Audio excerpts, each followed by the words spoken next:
Hello and welcome.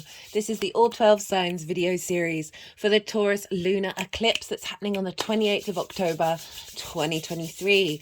I will be reading for Pisces and Aquarius in this video. My name's Chloe. I work with card divination, astrology, and I channel energies through my body. As you can see, my hands are moving around right now.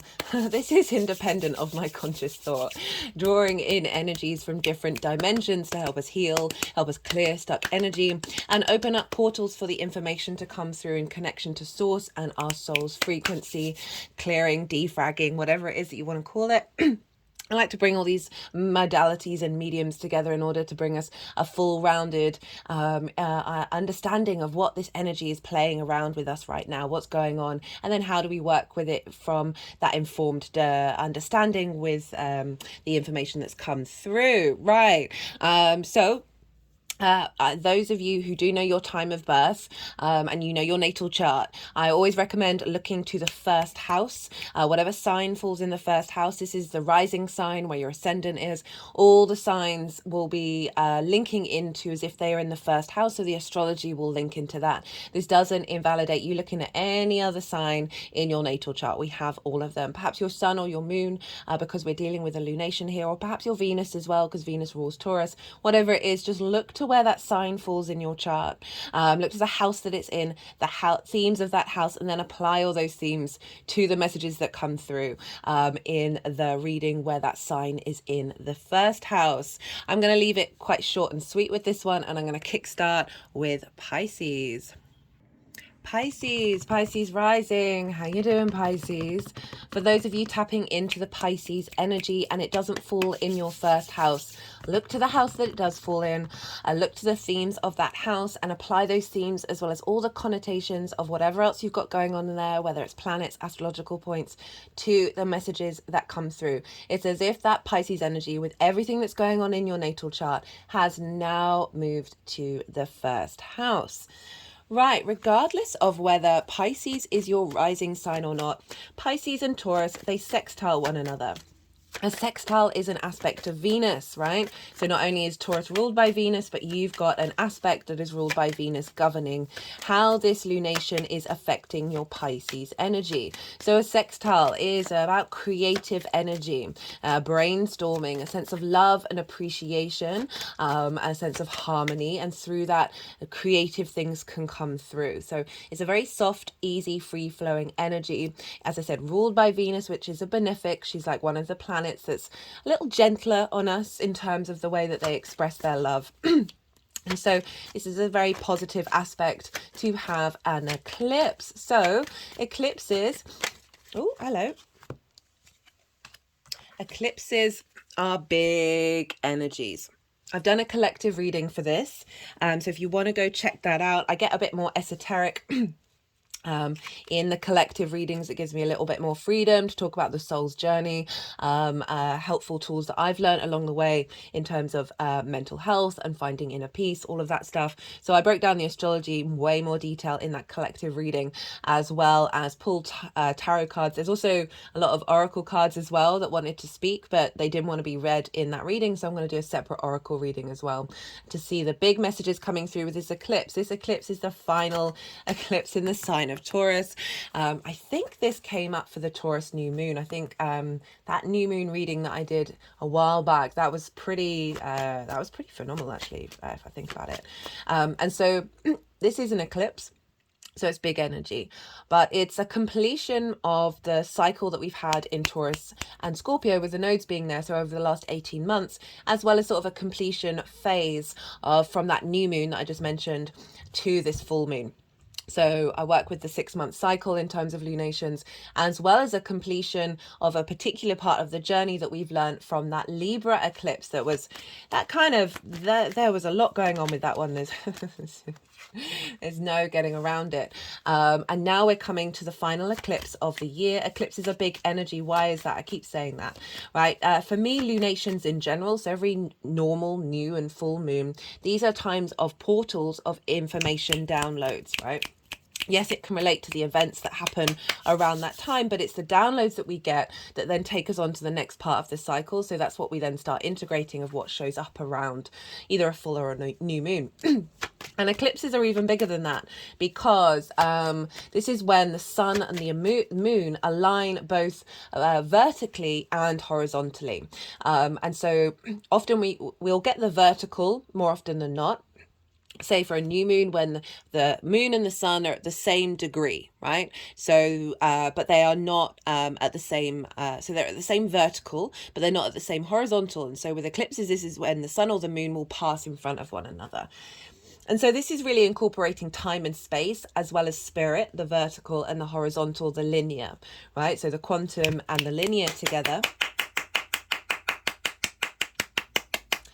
And so these are big, big, big portals, and it is recommended not to do much manifestation work around eclipses, just because you are working with, say, you think about all the energies that float around. These are all narratives. These are all stories. Now, there are bigger stories than the day-to-day stories.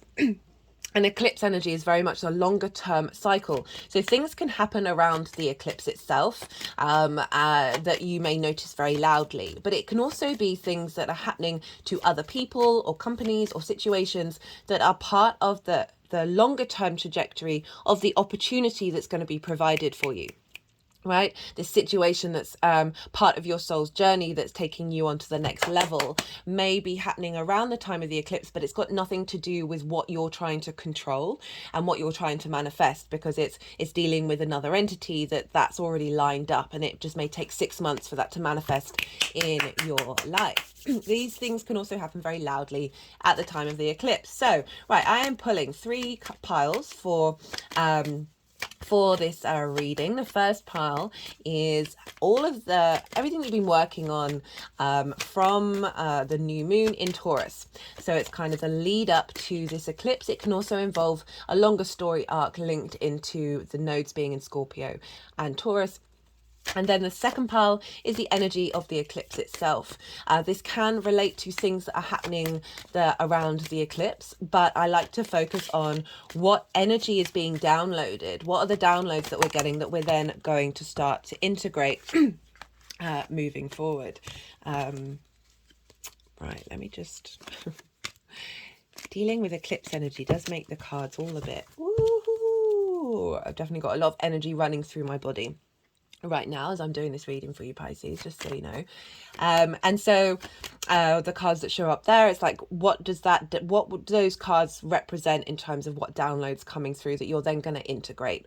It can be also a completion of a certain set of journeys that you've been on, and what that completion represents for how you're integrated moving forward.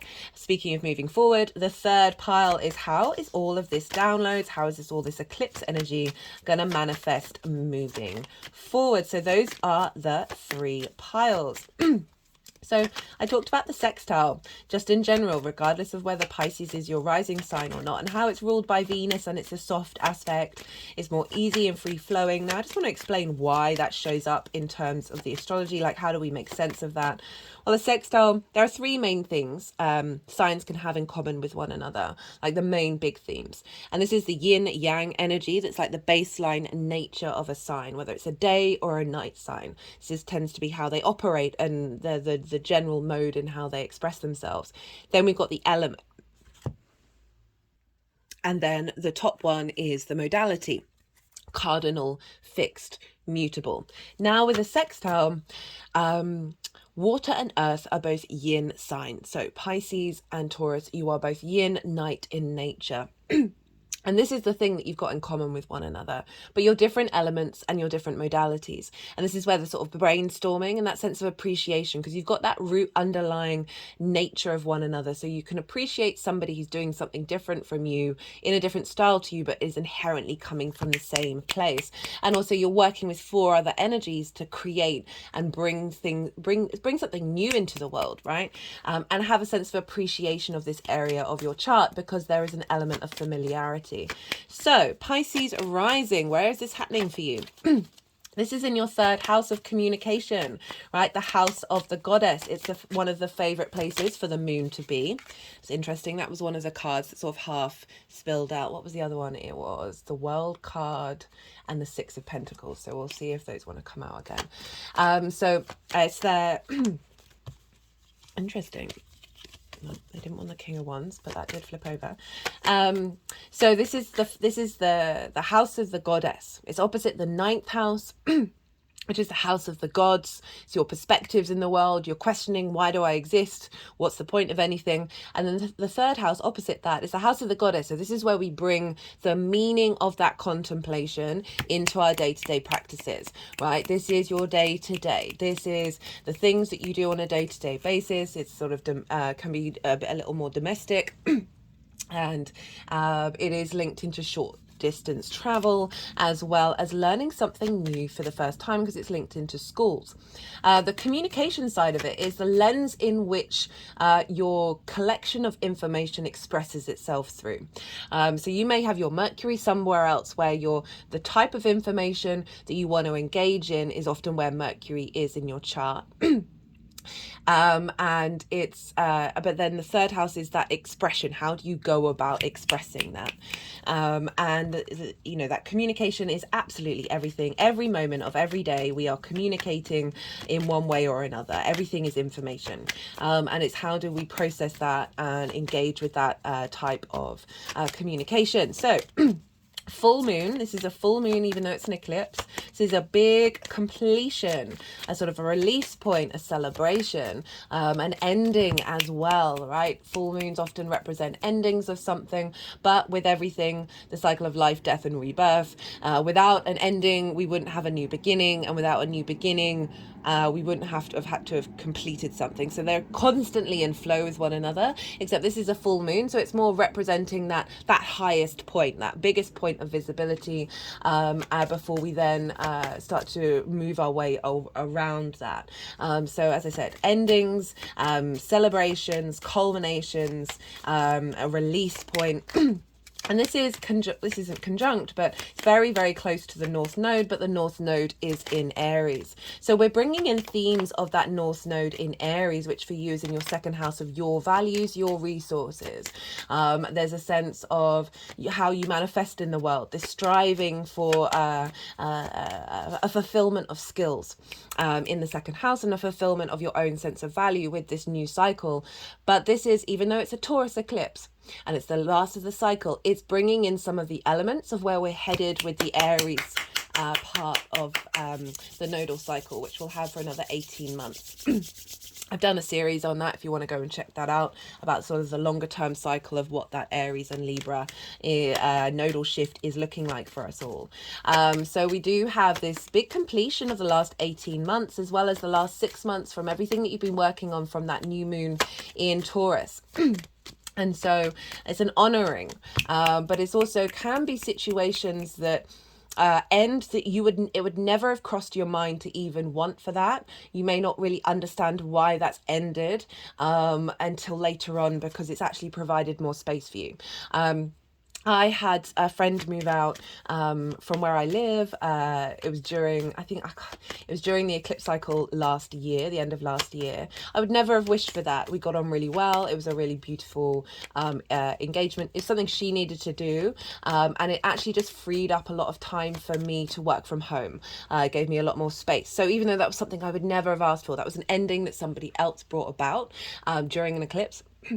It actually freed me up. It freed up energy for me to strive for something, right? And so we've got this release of energy, this expanded energy, and it can expand in a way that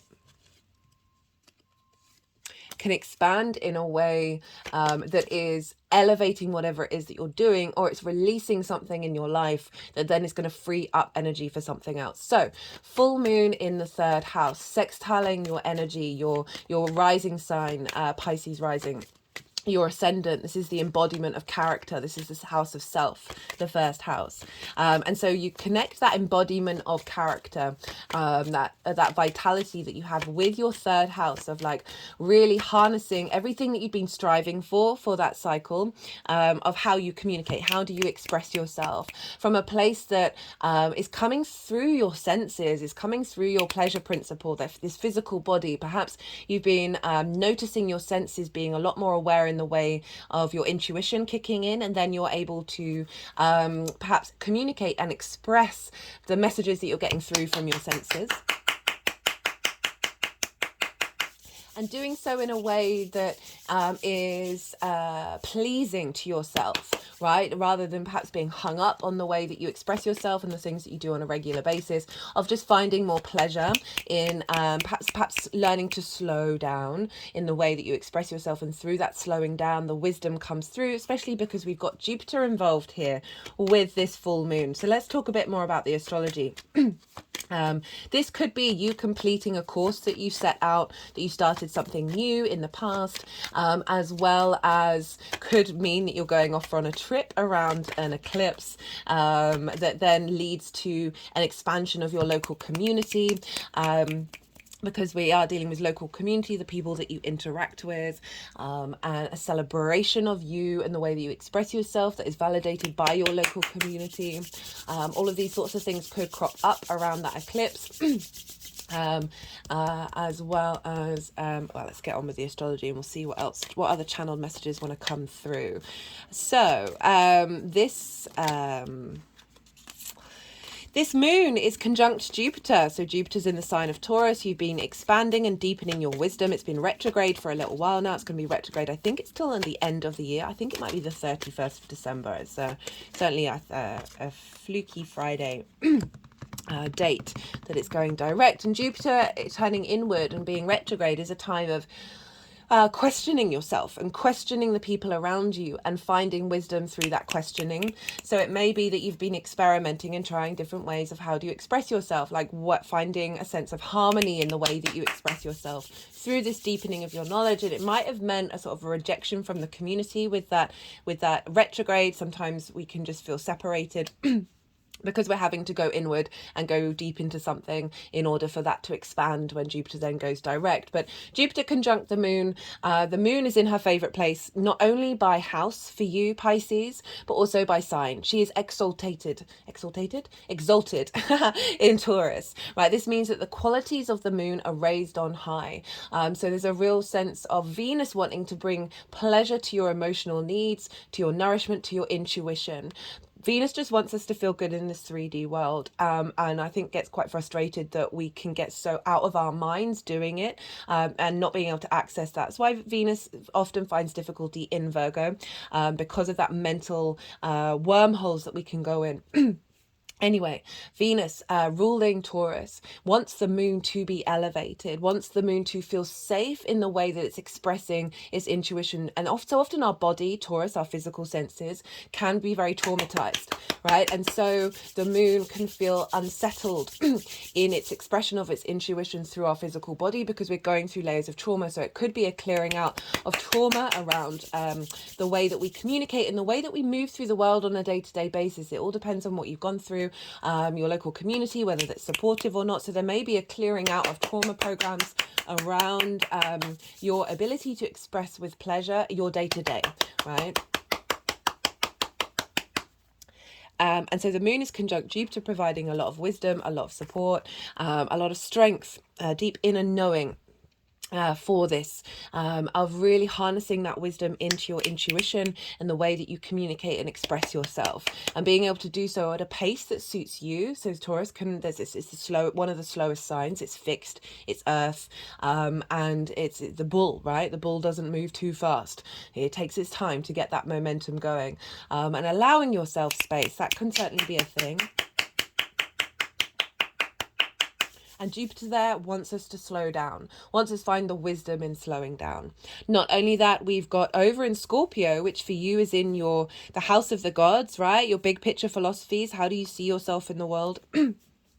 We've got the sun there, opposite this moon and Jupiter, but we've also got Mercury and Mars. And so Jupiter's at 11 degrees, the sun and the moon are at 5. Mercury and Mars are at 11 and 10 degrees of Scorpio. So they're exactly opposite Jupiter. And so this is a deep, transformational, shamanic, intense shift through the darkness, Mars and Mercury. Mars is finally in a sign that it rules for a very long time, right? So remember that Mercury retrograde that we had for most of last year. Mars hasn't been in its own sign for a while, and so now it's like it's in its own territory. It's able to work out what's worth defending, work out Mercury being there, you're collecting information of your deepest emotional core spaces and being able to transform them through the wisdom of Jupiter, with this sense of knowing, and Mercury finding the details of releasing. Mars can often represent cutting and severing, and I don't often say that in my interpretations of Mars, but it really feels like this is coming up with this of being able to release that which holds us in the dark for too long. Right, there's nothing wrong with going in the dark. It's part of the process. I love Scorpio energy. It can be very brutal in a way, because it's in that darkness, but it's also an element of paranoia, and we want to make sure that we are healthy with our paranoia and we're able to flip to the light, to Venus, right? That sense of enjoying the 3D world while also being able to question it and question our deepest response mechanisms of how that may be blocking our joy. Venus is over in Mercury's sign of Virgo. Just looking at the symbol, and it's basically an M. So when I'm saying Mercury, my brain is looking at Virgo and wanting. Anyway, it's my brain. Venus is over in Virgo. As I said before, this is where Venus is typically in her fall. Because it's opposite Pisces, where she's in her exaltation. Because of that mental work, and sometimes it can be overcritical, judgmental, and it really feels, having Venus gone out of her retrograde in Leo, that she's actually tapping more into the nourishing side of Virgo, of wanting to help us heal and bring flow into our lives, and finding grace and ease with that self-criticism and that judgment that can then get reflected out into the world. So it's really, Virgo is kind of like eating through via nutrition, and Taurus can be like eating that thing that you really love, right? There's one's ruled by Mercury and one's ruled by Venus. And so Venus is making a trine to Uranus. Uranus is the liberator, the chain breaker, right? And so it's breaking chains in our physical body that are getting us in alignment with flow, with Venus, of wanting to feel good in this 3D world, and wanting to feel good about the way that we fix things and we solve things. Virgo is very facilitator, but it's ruled by Mercury. So whatever's going on with the ruler is impacting what's going on with the signs that it rules. So Venus is impacting this moon, right? She's governing the moon itself. However, she's in Mercury's sign. So wherever Mercury is having an impact on her. And Mercury is over in Scorpio. And as I said, Mars is in Scorpio, which is the traditional ruler. So the buck is stopping. The energetic buck is stopping with Mars. So last full moon, we had an Aries full moon, but it was basically being governed by Venus and the sun, because Mars was in Libra and Venus was in Leo. And so that was very much had a Venusian energy to that Aries full moon, which would often would surprise you, given its potentially combative nature, right? But now we've got this Venus moon that's being ruled by Mars, and like the whole chart is being ruled by Mars, and Mars in its own land, in its own realm. There's like, right, okay, the defenses have been worn down. No one's been maintaining the defenses. It's yin energy. It's more strategy. It's cultivation. It's a sense of being in observation and seeing how to then move forward, right? And it can be more of a defense mode rather than that action based, like going out and doing something. This is more like, how do we build up internal strength? And so Mars is basically giving us the strength right now to keep going in the next part of our journey as our soul is integrating into this physical form. Right, is that everything that I want to say? There's other stuff going on. Venus is opposite Neptune. How could I forget? So this is an element of the soul blending into the body. That this is a culmination of that energy we're then gonna be working on for the next 6 months. Right, so they put the deck down ages ago, so it's making me think that all the cards that want to come out have come out. And so I'm going to go quiet. We just have the yang, day, action, extrovert, go, go, go, stimulation side of the reading. And now I'm going to go quiet and soften my mind, let the energies do what they need to do. They're going to do some energy work, move the piles into 3 piles, and then I'll come back round and I'll bring in the tarot. And I call you to soften your mind as well. Just let it all digest. Just let a fair amount of information come through. Let it all settle. And see what intuitive hits come up for you.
Right, Pisces. So I'd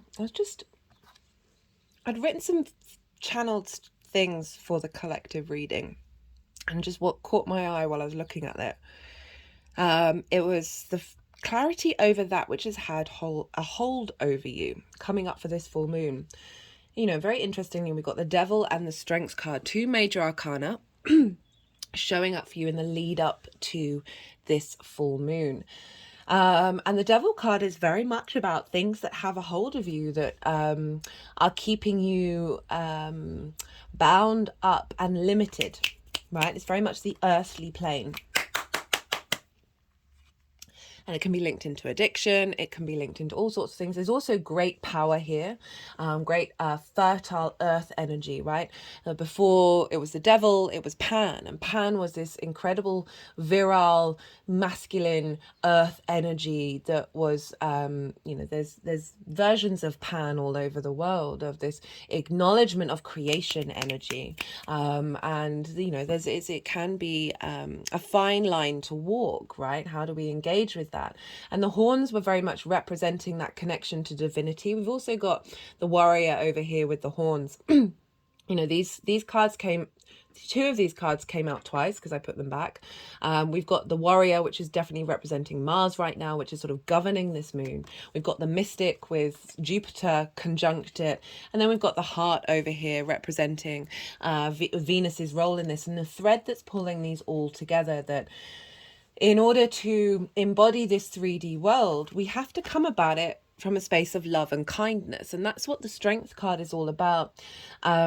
This figure is acknowledging the duality of nature, right? Our animal instinctive side as well as our higher cognitive mind. And it's without, this cannot be combined in a way that's healthy for you long term without operating from a space of love and kindness, whether that's to yourself, to the outside world. But regardless, it is moving from more that heart space, that courage to be vulnerable with yourself and to give yourself some grace, right? So another word for this card from the Thoth Tarot is called lust, as in lust for life.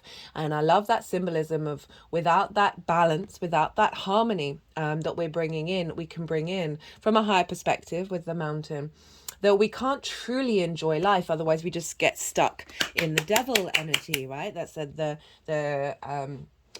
monotonous seeking of I'm just thinking of all the hormones that, like adrenaline, cortisol, dopamine, that take us out of being present.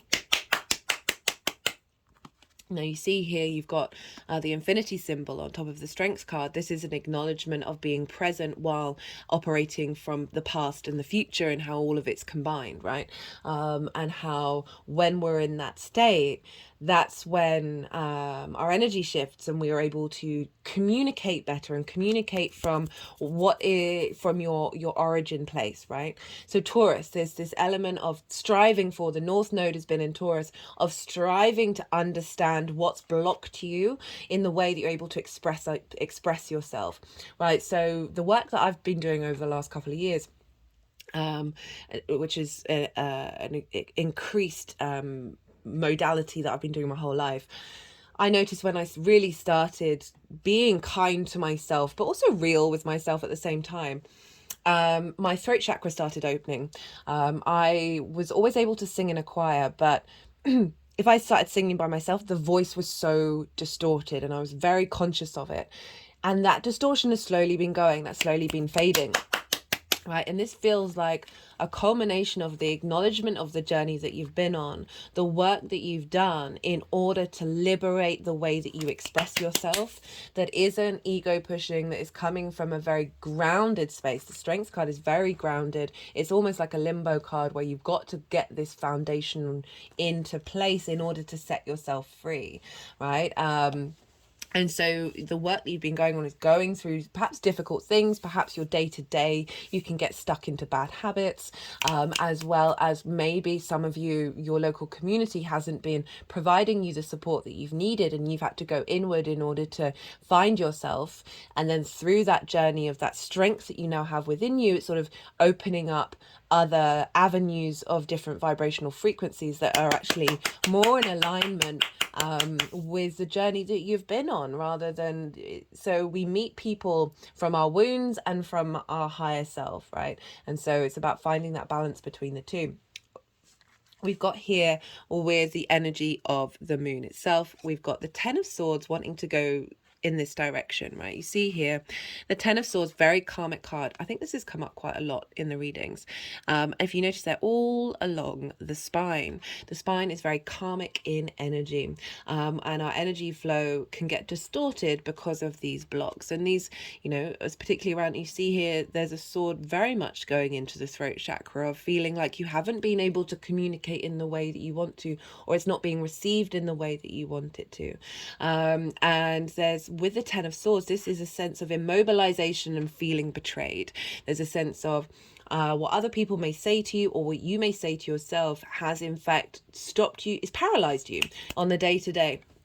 If you notice, this figure, the hand gesture that they have, is identical to that of the gesture of the Hierophant. And the Hierophant is the Taurus energy of the deep wisdom, the slow and steady learning and growing and embodiment of truth in the way that you express yourself from that Taurus energy, is often means you've got to go through some of the difficulties in order to come out the other side. And so this symbol represents wisdom of like, yes, you've been through this, but through that journey, through that mini death, right, it reveals transformation of that which we were always designed to explode into.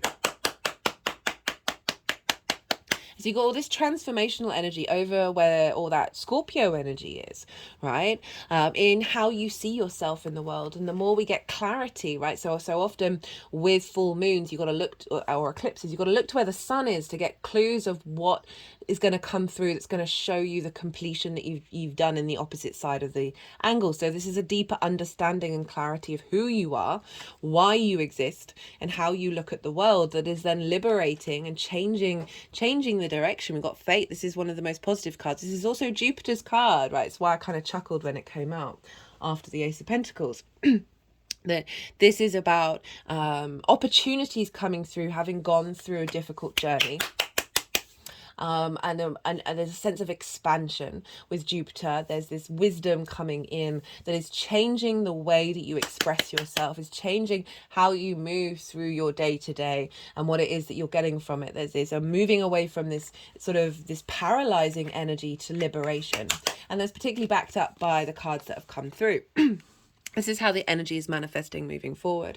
So I talked about that Aries energy, and how, because the North Node is over in Aries in your second house, this is your values. How you value yourself is really being fed into the way that you express yourself, the third house. And that's shown up with the Queen of Wands and then the Ace of Pentacles. So we've got this fire energy coming through of this confidence, right? And the Queen of Wands is a fascinating figure because she's got this the sunflower, which represents joy and clarity and vision and vitality. And she's also got the lions above her crown. She's very independent in her stature. She's able to contemplate her own desires, her own passions. And then she's got a black cat there, which represents all sorts of things, curiosity being one of them, as well as a sense of luck, right? Of just real confidence coming up with this card of how you communicate your sense of value, the skills and tools that you have, second house, of how to manifest in the world is coming into your day-to-day. Had an energetic release at that is bringing a deep sense of renewal, right? We've got the Ace of Pentacles, having gone through the transition, having put in the work, the shift, this portal is activating a new environment. And then we've got the Ace of Pentacles, right? The Aces represent a offering from the universe of refreshment. It's kind of like a clean slate, but it's not denying the past. It's saying, okay, we've moved on, but we're bringing all the wisdom, mountains in the background from the past, into this new 3D journey, into this new earth journey. They can be very practical, but it's more about how you're expressing yourself in the 3D form, that there's a sense of renewal, of clarity, of passion and drive that is how you then communicate. So that's really fab. That freshness coming out of a full moon is really wonderful. Okay, I'm going to pull some clarifiers. Let's see what else wants to come through for you, Pisces. Right, so this is the First Light Tarot. This is major arcana, keyword cards, question cards, statement cards, and we'll see what... Oh, I feel the deck's being quite sticky. We've got others looking in showing up. And so this is, again, this local community energy of being visible.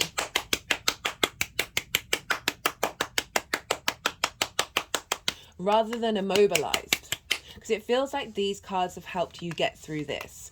And so often addictions, and we're all addicted, absolutely everything, because of these events happening, that we then feel quite small, we lose our momentum, and so we go to the short term, we go for the easy fix, rather than sort of being the adult in the room. And with that, others looking in is sort of acknowledging that you're doing the inner work and not seeking the validation from the outside world. And with that confidence within yourself, that vibrational frequency then resonates with others. and they're like, oh, okay, I see what's happened here. I see the shift and the change, and we've also got wild cards showing up. Okay, I need another clarify on that one. But it's making me think of that Queen of Wands with that wild card of, I talked about Uranus, liberation, and liberation feels like a very strong word in relation to this full moon.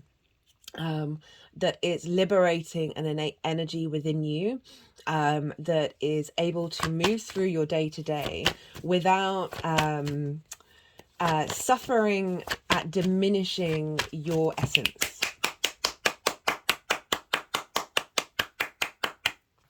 And appreciating how you express yourself internally, that is then bringing in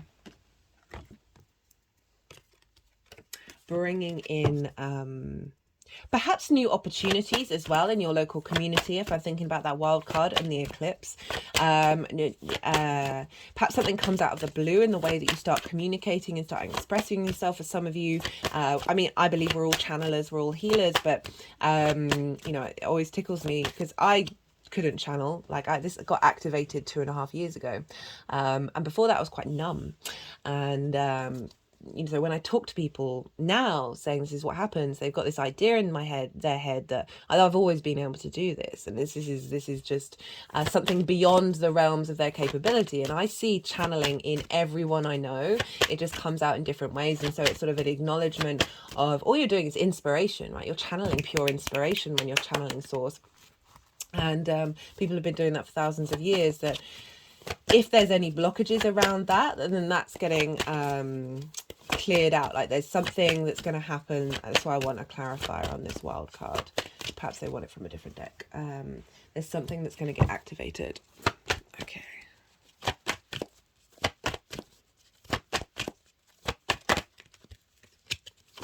Okay, this is the numerology deck. Let's see what card wants to come out. All right.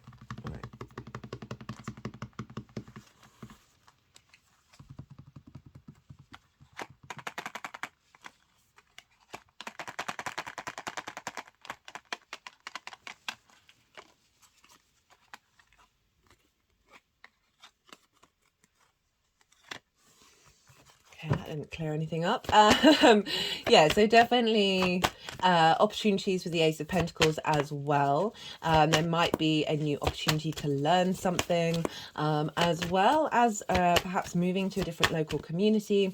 All of these things could be showing up. It's let's see what we've got here with the numerology deck.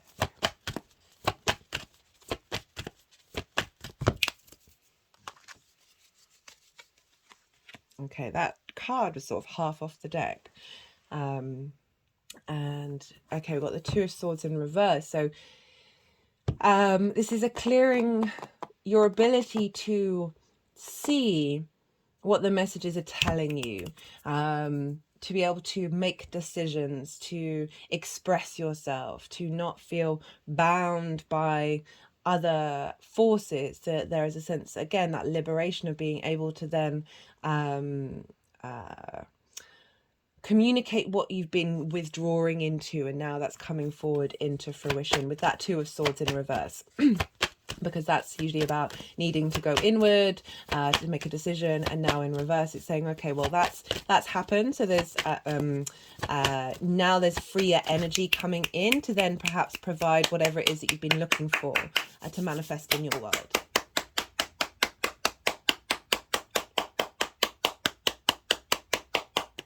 Okay, let's get a final card. Sorry, I just keep cutting off the energies because I'm super aware of, anyway, that there is there's a time limit to how long to do this for, but they won't let me because some of the cards won't come out of the decks when that happens. I'm always trying to be really mindful of people watching, like. It's the tarot that's people are turning up for.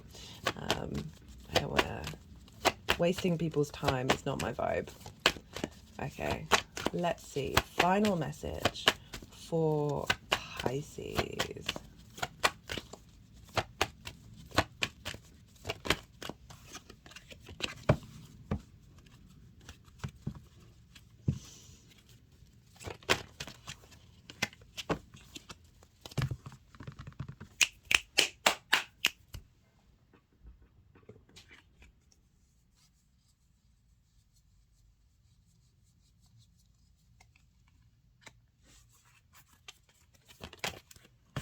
Okay, we've got change. That just flipped the moment I finished doing that. So that's very in alignment with the Wheel of Fortune, whatever that is, because that 10 of Swords can mean many different things to many different people, but it is a sense of being stuck. And then to have the Wheel of Fortune and then change over the top is saying whatever's coming through, there is an element of the unexpected, but also it's an acknowledgement of everything that you've been working on, that is bringing about this new frequency. It's not solely separate from who you are and what it is that you've been doing. And it seems like welcome change. Right, Pisces, I'm going to leave it at that. I hope you enjoyed this reading. Be good to yourselves, Pisces. Be good to those around you. And most importantly, be well until we meet again. Aquarius rising. How you doing, Aquarius? For those of you checking into the Aquarius energy and it doesn't fall in your first house, look to the house that it does fall in your natal chart, the themes of that house, and apply those themes to the messages that come through, as well as whatever planets you've got there or astrological points if that's involved. And it's as if that Aquarius energy, with all the connotations of your natal chart, has now moved to the first house. So take what resonates and leave what doesn't, regardless of whether Aquarius is your rising sign or not.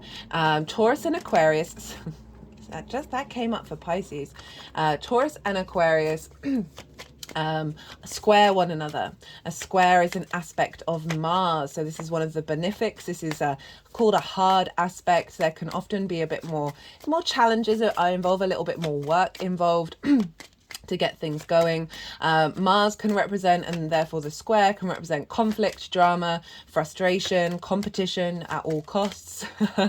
And if these things do show up, these are always valuable lessons of working out, okay, well, where am I okay with conflict? Where is it important? And what can I let go of, as well as being in competition and all the frustration and stuff. But the other side of a square, right? Squares are a very powerful manifestation aspect. And this is because it represents friction on the other side, right? Without friction, atoms wouldn't bump up against one another and create time and space in this linear dimension, 3D dimension that we're very consciously aware of. So it's a really good manifestation energy.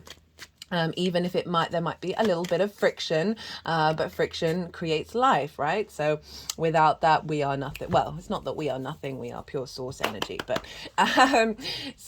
source created this universe in order to bring about friction. So the square is a very powerful aspect.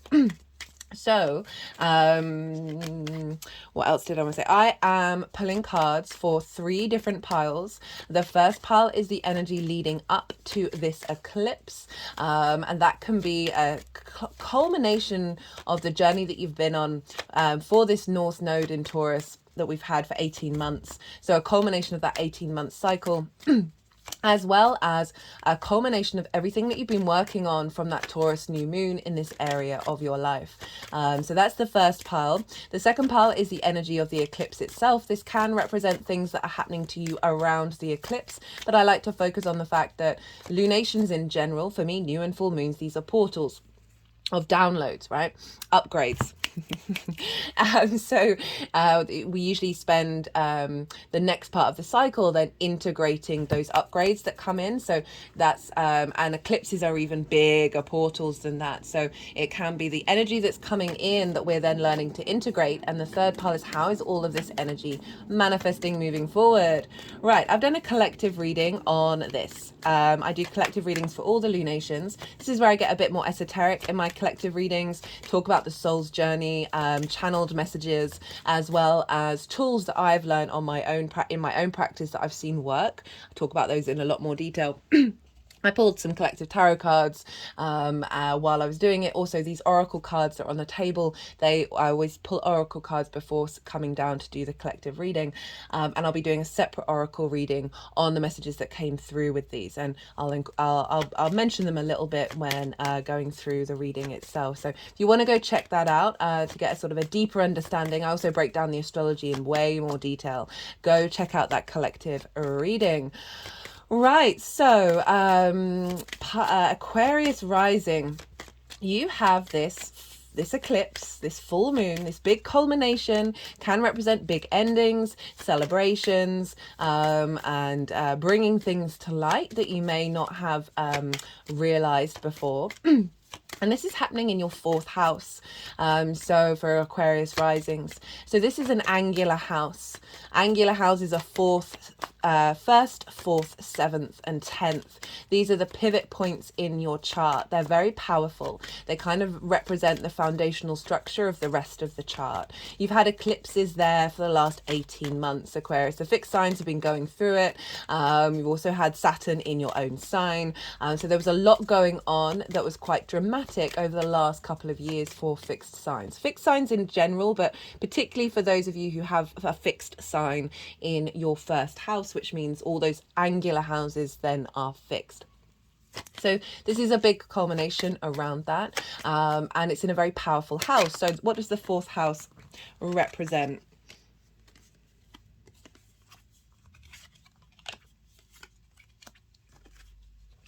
The 4th house represents your roots, your foundations. This is your deep internal space. It's the darkest part of the chart. Your roots, your foundations, your ancestors, blood or spirit, and your parental figures, the roof over your head, and the things that you do in private. So there can be a lot of stuck trauma in the 4th house that is not only yours, but it's also linked into your ancestors. And so with this full moon lunar eclipse, there's a culmination in all the work that you've been doing on your foundational space in terms of what you want from your private life, what you want from your home, with Jupiter being there as well. For this one, it's a sort of wisdom embodiment of everything that you've been going through. And so with the North Node being in the 4th house, it's no longer there anymore. There may have been a striving for and a change of your relationship dynamic with your foundational space, whether that's your home life, your relationship with your parents, your relationship with your deeper understanding of yourself based on ancestral work and lineage that you may have done, or perhaps just generally the people that you live with. And you're like, well, no, I need it to be this way in order to feel peace in my life and feel good in my body, and finding confidence in being able to express that. So this is a full moon of a completion of that. So for some of you, this could be finding a place that you want to live in. Whether that is physically, like an actual physical home, or your own physical home and your foundations, and really feeling good in your physical body about that and the journey that you've been on. This can also be a culmination of a celebration at home in your private life. This can be a culmination of a relationship dynamic with your parents or your parental figures or whoever it is, and also a celebration from your ancestors as well coming in. And this is squaring your ascendant. And your ascendant, the 1st house, where the rising sign is, which is the rising sign. This is you. This is the house of self, how you embody your sun or your moon in your actions and your deeds. This is your character, your vitality, your appearance, and often how other people see you. So you've got this manifestation, this culmination of your roots that is impacting through transformation, through that friction, that square energy that brings things into manifestation, a deeper understanding of self.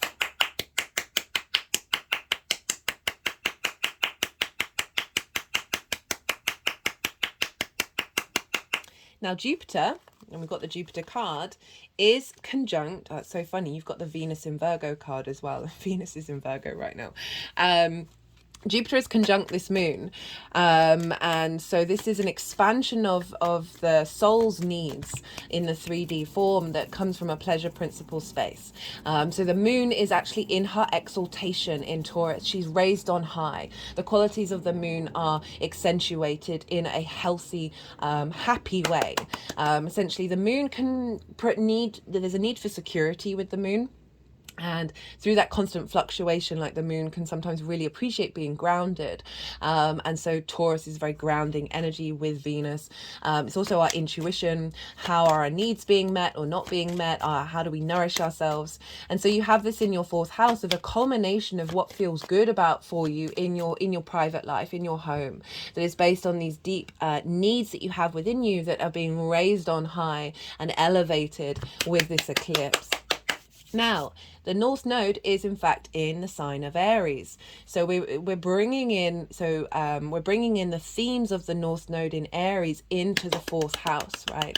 So Aries is in your third house of communication, your day to day, your local community. So there's this sense of expression that's coming through in this culmination in your private life. This ability to find clarity and passion in the way that you communicate in your home life, whether that's be to the people around you, to yourself, to your parental figures, or as I said, to your ancestors as well, and their desire to communicate with you in a way that's supportive and nourishing. So Jupiter being there is providing deep wisdom and deep knowledge, but it's retrograde, so you've been doing a lot of questioning, and now this is an inner transformation. And with that, we expand, we grow, we gain wisdom, and through that, opportunities show up. Toes are wiggling at opportunities. And so opportunities, this sense of abundance, of feeling good in your home life, and the ripple effect of what opportunities come about from that sense, that deeper sense of security and wisdom with that Jupiter conjunction in your foundational space.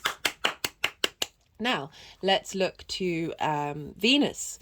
Well, Venus is over in Virgo, which for you is in your 8th house of the give and take between you and the outside world. This is spirit and 3D. This is inheritance, cosmic or 3D inheritance. This is more sort of bigger money as well. If we look at the money axis, like chunks of money, bonuses. As I said, inheritance is also dealing with taxes, mortgages, loans, that sorts of things. But I like to focus with the 8th house, the give and take between you and the outside world, that sense of receptivity. It's not receptivity. Giving and then receiving, right? Sometimes we can give too much, sometimes we can take too much. Venus moving through there, the first sign that she's come into after that long retrograde in Leo, which you had in your 7th house. I recommend with anybody, still go check out that Venus in retrograde series, because we're moving on to the next stage of everything that embodied. And Venus moving through the 8th is just finding perhaps more opportunities and flow from the outside world that's getting you in alignment with your own deep peace and nourishment. So Venus moving through Virgo is Virgo can be very hypercritical because it's able to see problems and then want to fix them. And so this Venus energy is very much felt a reconnection to the things in nature, earth energy, or the give and take between you and the outside world, that's bringing about more flow and more harmony, and a sense of appreciation and value in what it is that you need from the outside world. And just feeling a little bit more confident, being able to express those needs. You know, that give and take can be the relationships that you have at your home, right? How does that show up? How does that exchange show up? It can be time, money, things, energy, all of that. And Virgo is very nourishing. So we've got Venus over in Virgo trying to find deep nourishment to bring you long-term flow. And it's trying Uranus. Uranus is over in Taurus in your 4th house, which is why there may have been sudden changes, not only with the eclipses, but also with Uranus, about what your needs are and how to liberate yourself. So we've got this trine, this aspect of Jupiter bringing wisdom from Venus into Uranus, and Uranus into Venus, of liberation, and the excitement of trying new things, the excitement of embodying a new sense of self, right? I've definitely found this Venus transit in Virgo, which can usually be very hypercritical and hyperjudgmental, not so much our ability to work through that. And through that liberation of judgment, we are now able to set ourselves free. And so Venus is governing the moon. Whatever's going on with the ruler of a sign is impacting the signs that it rules. So Venus is governing this moon. But where is Venus? Venus is in the sign of Mercury. Where's Mercury? Mercury is over in Scorpio with the sun and with Mars. So Mars traditionally rules Scorpio. So the energetic buck is stopping with Mars, even though this is a Venus ruled moon. We had this with the Aries full moon, the last full moon that we had, because Mars was in Libra, ruled by Venus. So we've got a real switcheroo with the energy, with Mars governing basically the whole chart. It's not just the moon. And Mars is in its own sign for the first time in a very long time. And so it's there's a lot of strength here coming through with Mars, and it's a yin sign. These are both yin energies. There's a sense of strategy, of being the observer, of being more on the more defense energy rather than attack, especially with Mars.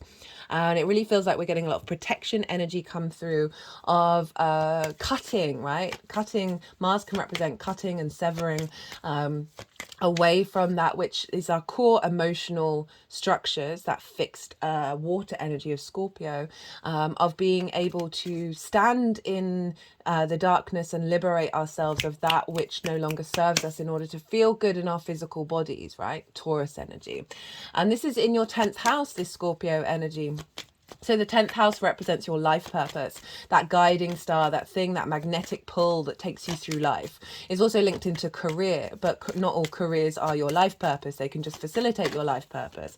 And there's a sense of, there's this,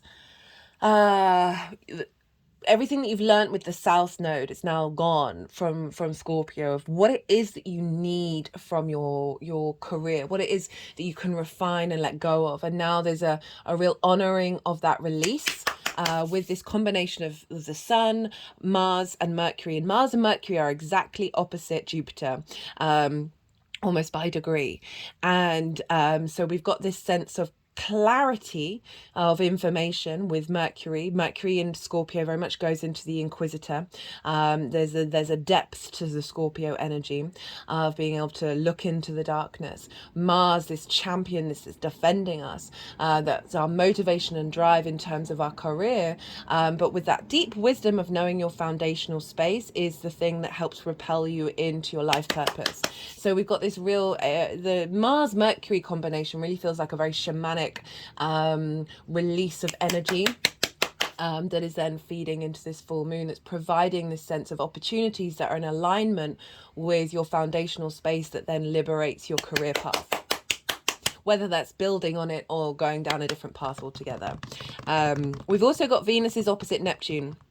So Neptune's over in your second house of your values, and this feels like a blending of the soul into the physical world, of your ideals, the magic of what's going on with Neptune being in Pisces in your second house of your values, your skills, your resources in order to make your money, with this opposition to Venus, of Venus coming along with practical solutions from the outside world that are facilitating those dreams. So for some of you, this may be linked into just getting more opportunities from this stronger foundational space. Right, they've put the deck down, which shows that all the cards that wanted to come out have come out. You just had the Yang Day action side of the reading. Very go, go, go, go, go. Lots of stimulation. I'm going to soften my mind and go quiet, let the energies do what they need to do. They're going to move the cards around, perhaps do some energy work, and then put the cards into 3 piles. And then I'll come back round and I'll start talking about the tarot. I call you to do the same. Just soften your mind. You've just had loads of information, and just allow it all to flow through you and see what intuitive hits come up. I also forgot to mention this, this moon is making aspects to Saturn, very wisdom orientated creative aspects to Saturn. Saturn's linked into karma, responsibility, duty. It's going to go direct soon, about how many days afterwards, about a week later it's going to go direct. So there's a real clearing out of old clutter in relation to your own innate integrity, legacy and authority, which is the strong words I always link in with Saturn, that is helping this liberation that's happening here.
I really like this combination of cards, Aquarius. So this is the lead up to this eclipse. As I said, this can be part of a bigger cycle linked into the nodes being in Scorpio and Taurus, as well as from that Taurus new moon that we had in Taurus season.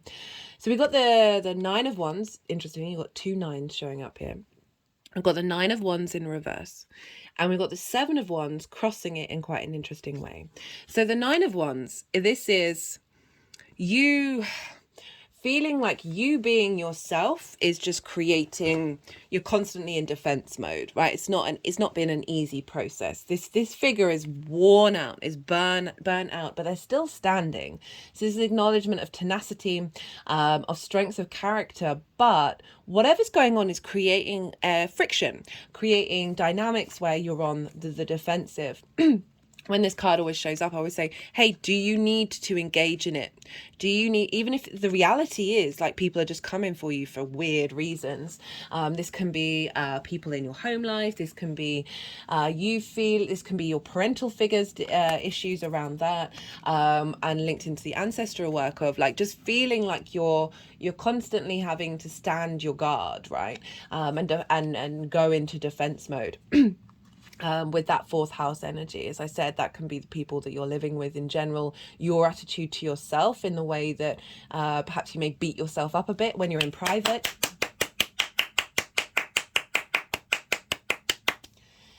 But it isn't an accurate reflection of the energy that you have. And with this Seven of Wands crossing, it's acknowledging, and this in reverse as well. So it's acknowledging that an energetic shift has happened, that you have moved away from this, but now it's the incorporation of that. And we've got the Seven of Wands. So the Seven of Wands, again, it's a similar energy, right? The Seven of Wands has something of value. They're on the higher ground, you know, like this figure, yeah, so there's this element of still needing to be in defense mode, but it's tackling a different side of what this is about. So the Seven of Wands, this figure is on the high ground. They have something of value. There's something significant there that they should cherish within themselves.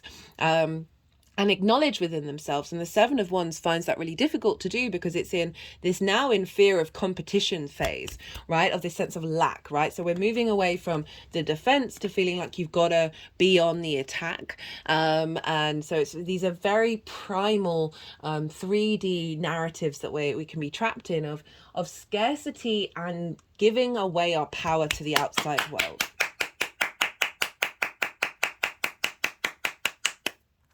And so with this kind of crossing it like this is saying, you've been working through the process. You've acknowledged that there's a shift and change that's happened. And now this is you coming to terms of inner peace, basically. These two cards combined is striving for that in the way that they're wanting to be shown of.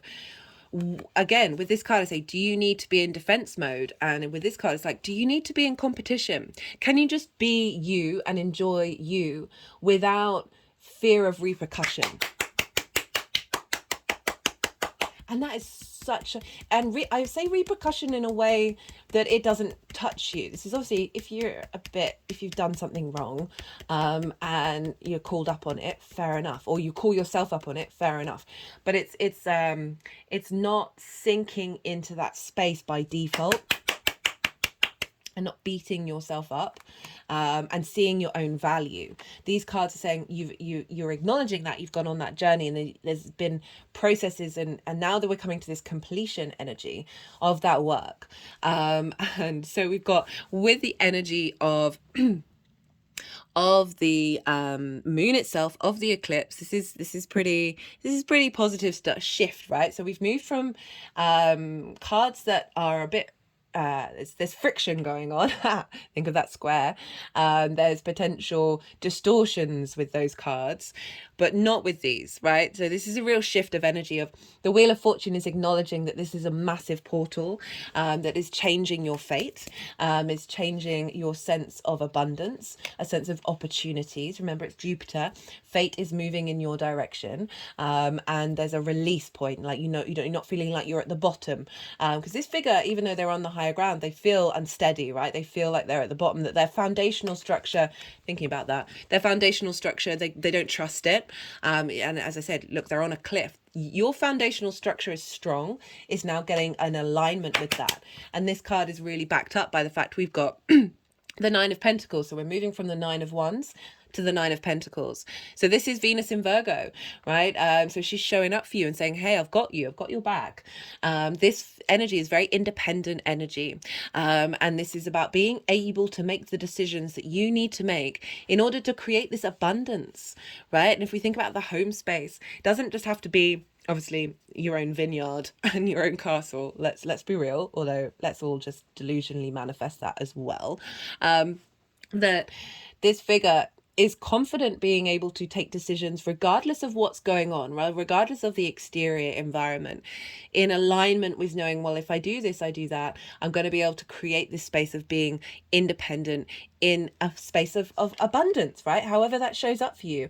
And you've also got the little snail here, which has always carrying its home around on its back. So there's an element of, if you've been in fluctuation with your home life, this is saying that there is such a strong sense of independence that's allowing you to flow within those changes, that is providing you with support. And so, yeah, that's a real shift of energy showing up for these cards of just confidence coming in, the sense of being able to see what needs to happen and not getting sidetracked. And not denying your own individual needs as well. Very important, independent card for the fourth house when we do have a lot of parental figure trauma. No matter what our parents do or parental figures, they mess us up in one way or another, and we spend a good couple of, well, however long, I love that the younger generation are getting on it quicker, of clearing out that trauma in order to liberate yourself rather than feel attacked and confined. So big shift. Right, so the energy of this moving forward, we have the King, how all of this is manifesting moving forward. Got the King of Cups and the Ace of Pentacles. Love this combination because the King of Cups is very emotionally in control. Don't know if you see here, like the waves are really big. There's like a sea monster and a ship. Who knows what's going to happen there? Could be disaster, could be that they just want to say hello to each other. But the fact is the king's not bothered. The king's not getting knocked off their throne. They are very emotionally in command, not command or control. They are emotionally mature, right? So it's not about emotions not happening. It's not about this this sense of emotional commitment and attachment not manifesting. It's not about separating yourself from emotions, but allowing them to flow through you. It's also a very creative card, full of imagination and creativity. But there's sovereignty here. This is taking action on all the wisdom that's been learnt from the Queen. So the King is then through that shift. There's more the sort of action orientated energy showing up. But there's this confidence, right? These cards aren't emotionally confident. They're very much about the exterior world rather than the internal. And this is the opposite of that. And it's coming with the Ace of Pentacles. So we've got that Taurus energy of this renewal of how you see your private life, renewal of how you see your roots, especially with that Scorpio energy, that water energy, with your career of like, there's a shift in the levels of distraction and distortion that are coming in. Like there's a movement away from that, and there's a sense of this groundedness of the Ace of Pentacles, of being able to walk through a portal. You see here, you've got mountains, higher perspective, right? So and embody it. And it also can be a renewal in the way that you engage in your private life and your home life, as well as potentially opportunities coming through about where to live and who to live with, and also a strengthening of your ancestral connection as well, where you're getting support rather than working. I mean, we're always working through trauma for ourselves and our ancestors, but certainly it feels like a completion level that's freeing up a lot more space.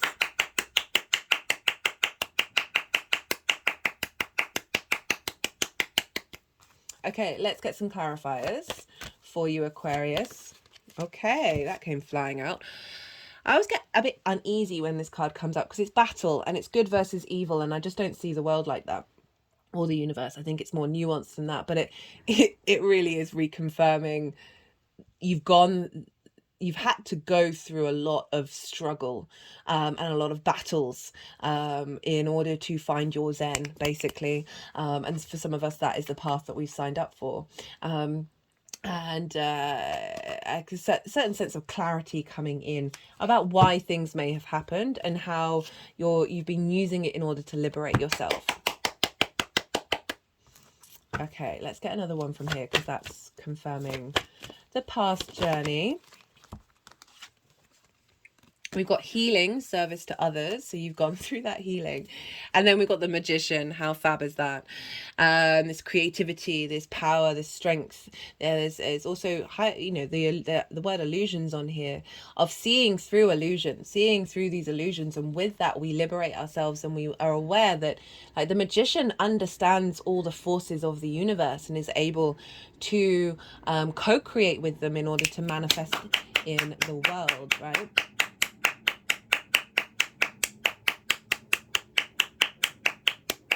So there's something, because we've got a king, which is more about taking action. And then we've got the magician, which again is the more active yang energy than the yin energy, where you're now in more of an alignment, that the actions that you're taking are helping you create and manifest something that is more long-term, serious legacy stuff.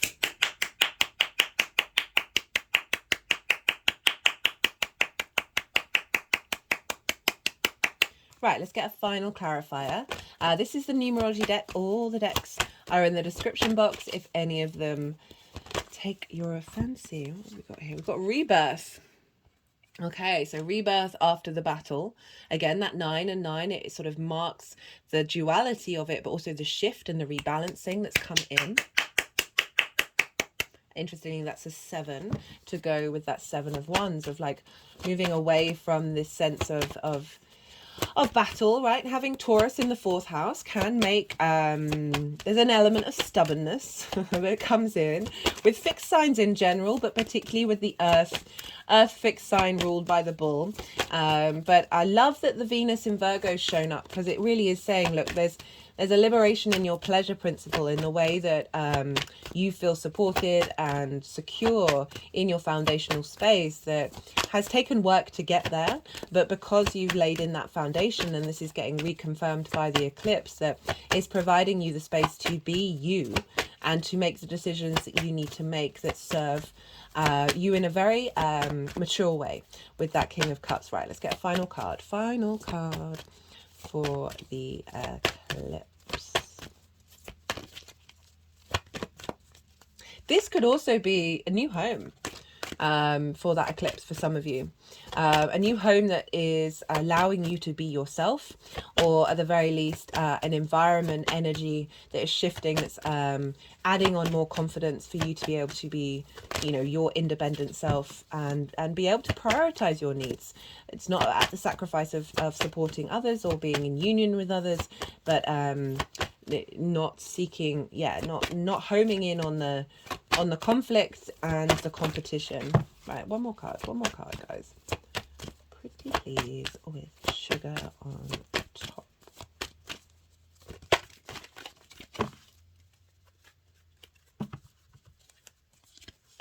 Okay, so the leadership, and again, a 9 wanted to come out. Yeah, just really highlighting the confidence that's coming up with this one. And the confidence comes from Jupiter. Deep confidence comes from Jupiter, because when we observe, when we go into wisdom rather than needing to be right, and knowing deeply within ourselves, right? Jupiter retrograde in the 4th is like really reevaluating your roots and your foundational structure, that when you're then confident with that, right, that's when you're able to lead yourself through life, Okay, Aquarius, I'm going to leave it at that. I hope you enjoyed this reading. Be good to yourselves, Aquarius. Be good to those around you. And most importantly, be well until we meet again.